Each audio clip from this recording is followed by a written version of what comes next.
Welcome back to the series in which I swatch every single color from the Edinburgh range. This is episode 9 and we're going to be looking at these wonderful green colors.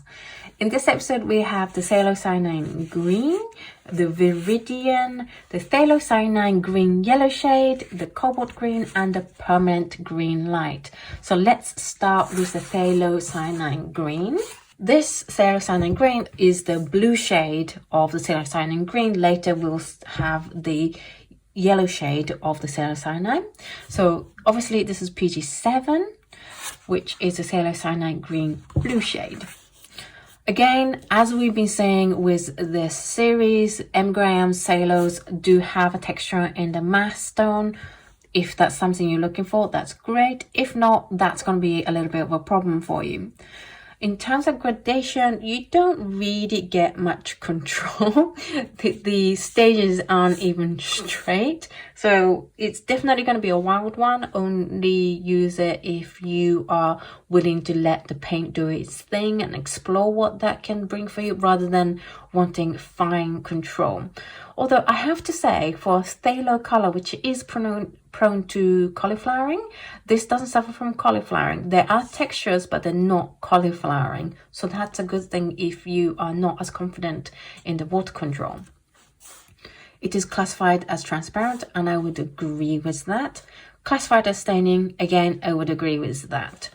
In terms of glazing, because that matte stone has texture in it, when you paint as a glaze, it creates this streakiness to it. Now it's not the color at the bottom lifting, so technically it's a good glazer, but the streakiness comes from the texture. So just add a little bit water, don't use it at the matte stone, and you should be fine with a nice clear glaze.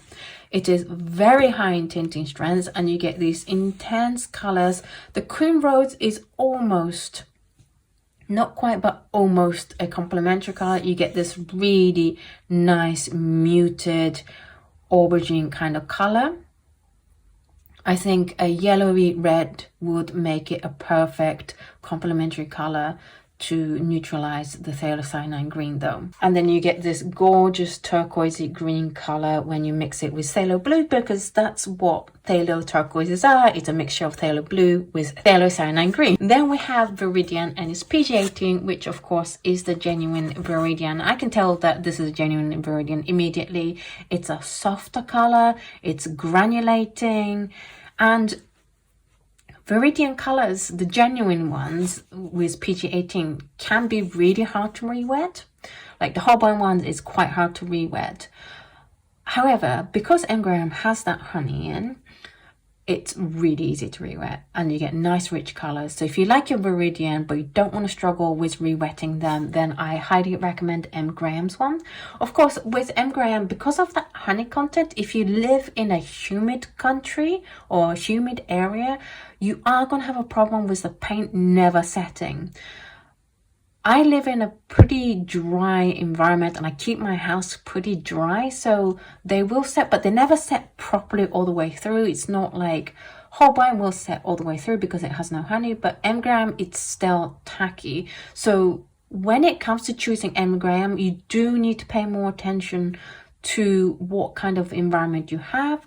And if you store your Edinburgh paints in a palette, you have to be very careful to store it flat and only on one side so that it's never upside down, because then your paints are definitely going to move if you store it upside down or on its side. It creates a gorgeous soft gradation, not quite 5 stages, but it's still nice and soft. There isn't like a noticeable drop in value that we have seen in other colors, and you see texture going, I would say, from the matte tone to the mid-tone, and then there's not much happening at the right at the bottom.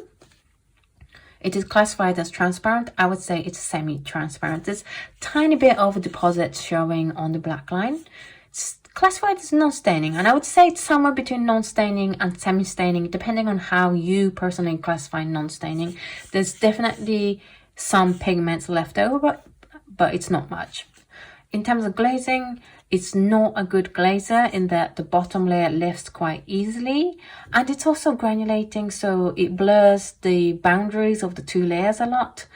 So it's not that you can't glaze with it, you just have to be quick about it, and then also don't expect a crisp result with the Viridian. It is a low tinting strength, but I love this soft light turquoisey color that happens with the Phthalo blue, and you see the granulation really coming through in the Queen Rose, in that you see the blue coming through, whereas with the Viridian it's kind of like a greenish granulation. Then we have the Phthalocyanine Green Yellow Shade, and let's compare that with the blue shade so you can see the difference. You see, this is definitely a little bit more turquoisey, although I wouldn't call this turquoisey, and this is more yellowy.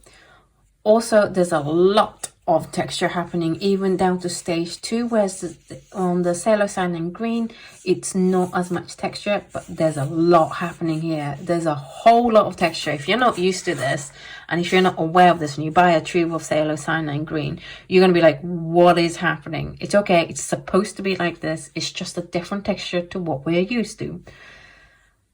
There is a value drop here, so maybe a little bit more effort into bringing down those pigments than I've put into. But again, for a Phthalocyanine color, which is prone to cauliflowering, no cauliflower whatsoever. So if you really suck at water control and you're like, I cannot control my water in my brush at all, but I still want to paint with Phthalo green, go for this one, because you can be brutal with it and it will still not cauliflower.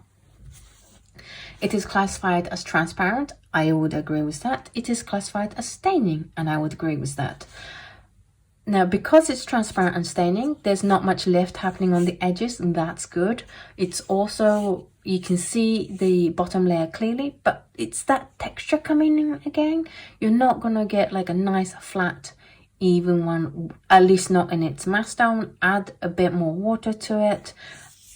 So you're probably only going to get very clear glazing in this lighter green, because for as long as the texture's there, it's going to look a little bit streaky. The texture that's happening here, I don't think it's granulation. It's something else, but you see it the most when you mix it with Viridian. It's very uneven, it's very textured, and you see it quite dark here. It almost neutralizes completely with the Queen Rose, and then it creates this gorgeous, really intense turquoise color here.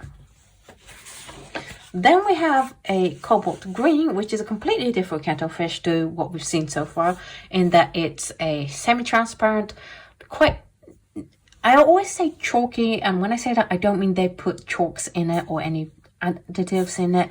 It's just, compared to all these transparent colors, it feels flatter and chalkier.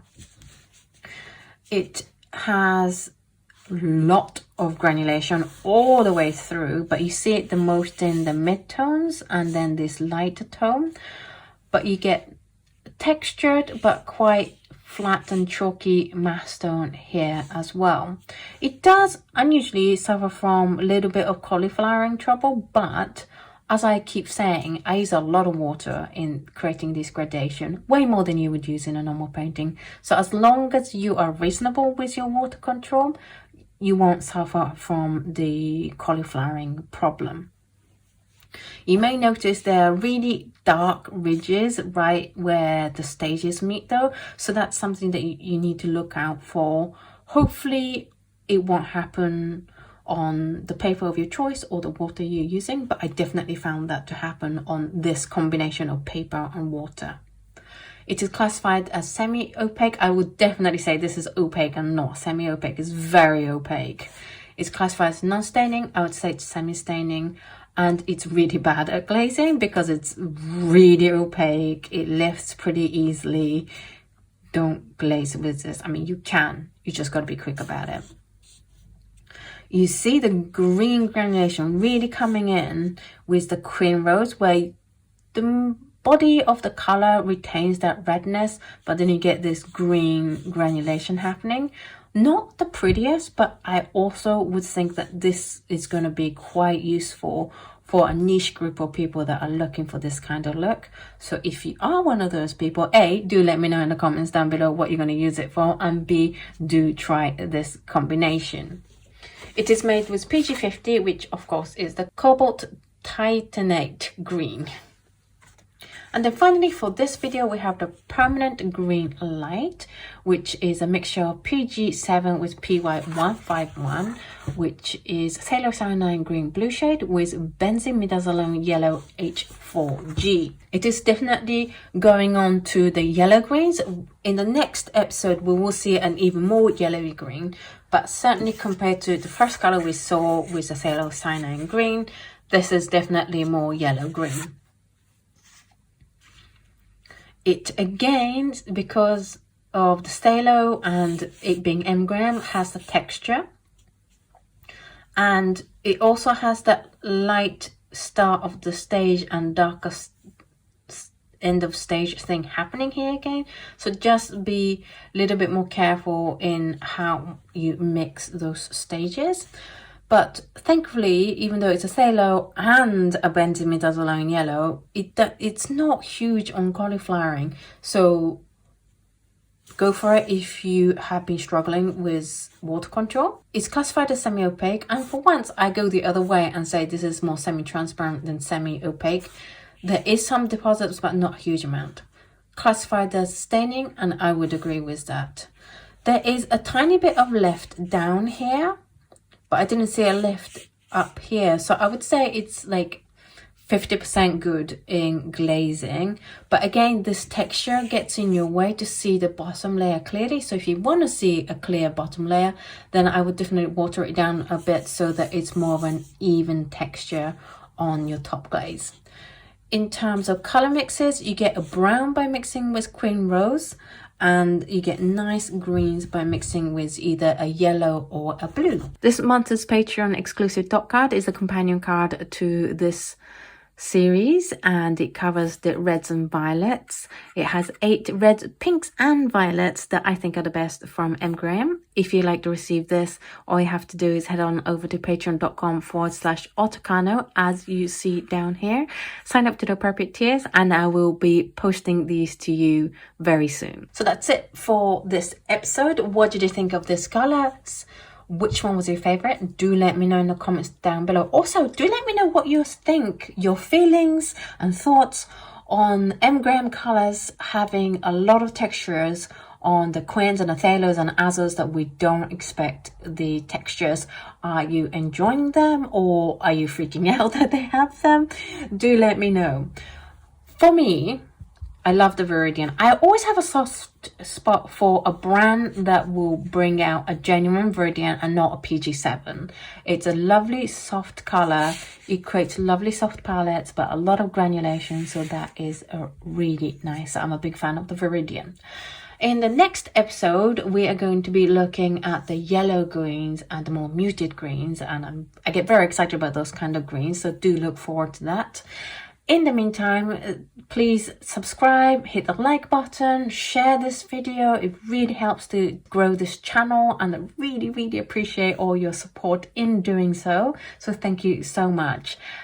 Links down below to where you can get them, where you can subscribe to receive the dot cards. All that stuff is in the description. Thank you so much for watching this video. Thank you for M. Graham for supplying some of these colors, and Tanu and other patrons for supplying these colors. I really appreciate your help and support in making this series possible. Okay, I'm gonna go. Thank you for watching, and I will see you in the next video. Bye!